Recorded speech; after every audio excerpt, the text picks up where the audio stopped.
Hey guys, welcome back to another episode here on the LunaCraft server. And in today's video, we are going to finish up the gold farm that is right behind me. The main thing that we need to do is put in the spawning platforms.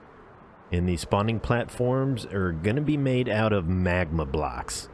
And the reason that they're made out of magma blocks is to limit the other spawns that are going to be in this farm. By using magma blocks, the only mob that's going to spawn are going to be the zombie piglins. And I have collected a ton of them. It's going to take over 2 shulker boxes full of magma blocks to put up all these spawning platforms. There's going to be 19 total platforms. Human Chaos helped me in a live stream of his. For about 2 hours, we collected resources for this farm. And I also did some grinding to get Frostwalker boots. Frostwalker boots allow you to walk on magma blocks without taking any damage. So let's see here. Let's go ahead and replace those down and plop down a magma block. And you can see that we can just walk along it without taking any annoying damage like we normally would. I mean, you can always crouch down to avoid that damage, but there's no way that I'm going to be crouching the whole time that I'm making this farm. So this is just going to make it a lot more bearable to build up these spawning platforms. So I'm going to go ahead and get right into it, and let's see how long it takes me.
We got them all in, guys. That took a little bit of time, but as I got going and I didn't have to double check that I had the right pattern, it went much quicker at the end. And it really didn't take all that long. So you can see that zombie piglin are just spawning like crazy on these platforms. This is just going to work like a charm. The only thing that we really need to do to get this thing functional is to install the turtle eggs that are going to drive them down into the drop chamber. I hope that I've got everything in place that I need to. I think that I do. I'm going to double check down here real quick. Okay, so we need 1 turtle egg every other platform. So this turtle egg should attract all of the zombies up top and on this platform here. And before we do this, I'm going to go ahead and turn down hostile creatures, because it's probably going to get pretty loud whenever they aggro onto this turtle egg. So this will be the test, and see if it works.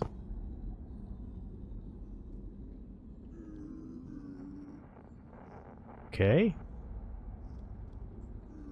Well, that guy did jump down in there. So I guess it's working. I don't think there's any other zombies up on that top platform. So let's go down 2 platforms and install the next one. So we'll see what this does.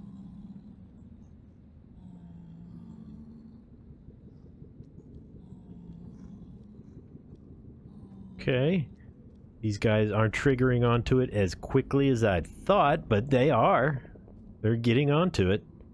Okay, yeah, they're falling down. I guess it's doing its job. We'll see how quick they really get going whenever I've got all these guys in here.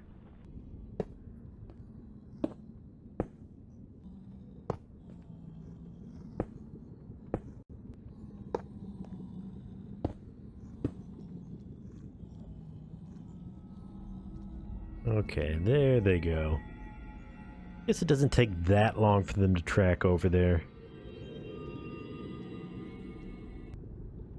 Now we're cooking with gas, guys. We've got all of the turtle eggs in, and look at the rate that these guys are falling down. It's going to get even better whenever I get down here out of the range of these bottom spawning platforms. But you've got to be 24 blocks away from an area for a mob to be able to spawn on it. That is a thing of beauty right there.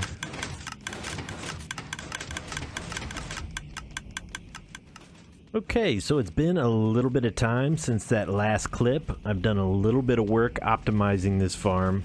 The rates were really good before, but now they've gone to amazing. Let me do a quick flight around down underneath to show you exactly what I've done. So I was very careful in choosing a place to put this mob farm. It's essentially just right above the bedrock roof, above this huge lava lake that we have that's bordering where we're building our base. And I did that so there would be a limited amount of land right underneath the roof here that we were going to have to remove and spawn proof. I had to do a little bit of work in this area because the sphere that encompasses the area that can spawn mobs did kind of come into play in a few areas. You can see over here at the edge of this warped forest, I had to do a little bit of mob proofing. I decided to throw down buttons, and I might just choose to make this whole forest a spawn proof area, because it's just getting to be more and more a pain in the butt. Originally I thought it was going to be really cool to have my base right around the corner from a warped forest because it looks so cool, but these endermen just lay havoc to this biome. You can see that they've pretty much decimated all of the warped nylium that was on the ground, picking it up, dropping it off over where I'm basing and other areas around here, above the bedrock that I've had to remove. It is just a pain in the butt. So I might just continue this button layout all the way over onto that biome. We'll see how annoyed I get with them once I really start building up my base over there. But there was also a little bit of floating land in this area above the fortress that I had to remove. It really wasn't that bad, so it wasn't that big of a deal. And also any areas right below the roof here that were a spawnable block, I went ahead and put some slabs on. There wasn't much to do here, but just this little bit of perimeter work that you can do can really increase the output of your farms. I'm going to show you a little bit more of how exactly this farm works. I've talked about it a little bit in my last video and while I was making it here, but let's show you while it's in full effect.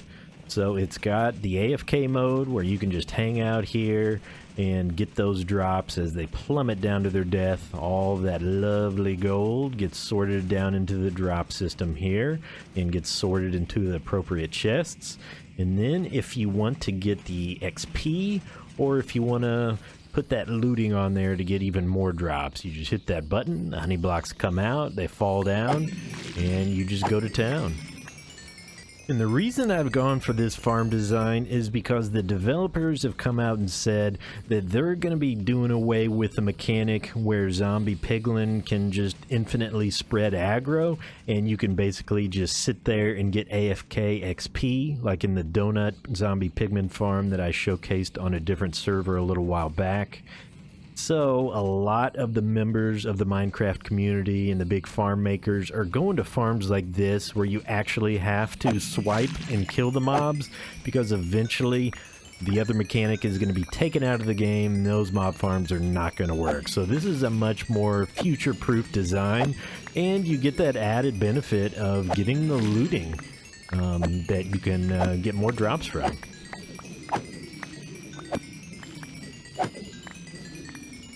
I've also put a full enchantment setup over here to take advantage of the crazy XP that you can get with this farm. You can just go to town, get that XP, come over here and enchant some books or gear, whatever you need. And while we're here, we're going to go ahead and upgrade this sword. I decided that I'm going to switch full time pretty much to a Smite 5 sword. It's really good for using at this farm, and with the introduction of netherite, the Smite 5 sword is really a lot better than it used to be. You can one-shot kill a lot of mobs that you used to not be able to. Whenever I was doing that Wither Skull hunt, I was using the Smite 5 sword, but I was having to do critical shots to one-shot them. Now, whenever you have a netherite Smite 5 sword, you can just do a regular swipe attack, and you can one-shot kill Wither Skeletons, regular skeletons, zombies, zombie piglin, most undead mobs. So it's really a useful sword now, and since I'm going to be spending most of my time in the nether, I've decided to go ahead and switch it up. Instead of normally what I do, I've had a Smite 5 on my axe and Sharpness 5 on my sword. I'm going to do it the other way around. So I'm going to go ahead and upgrade this to netherite. I've called it the pig sticker. So there we go. And while I'm here, I'm going to go ahead and name my wings as well. I got a really good comment from Zeke0 with a good idea of what to name these guys. I'm going to name them Fly On. I really like that idea. I think that's a good way to commemorate how special these wings are to me, and this is really the first series that I've started since I've been a YouTuber. So before we end off this video, let me quickly show you down here exactly how this sorting system works. I went ahead and loaded in my camera account so I could show you around a little bit easier. So as all the drops are fed down into this hopper assembly, it feeds into some hopper minecarts that empty those hoppers a lot quicker than other hoppers do. It's pretty much instantaneous, and then it spreads out the drops, feeds them down here into these hoppers, which is triggered by the observers and the pistons here to get pushed down into these droppers and spit into some cobwebs. And the cobwebs just kind of slow down the process of all of these drops going into the system to make it a little bit more manageable. And this assembly down here basically takes the place of what you would have in an overworld mob farm, being water. Just essentially getting them all into a one block space and then pushing them over the hoppers that feed into the sorting system.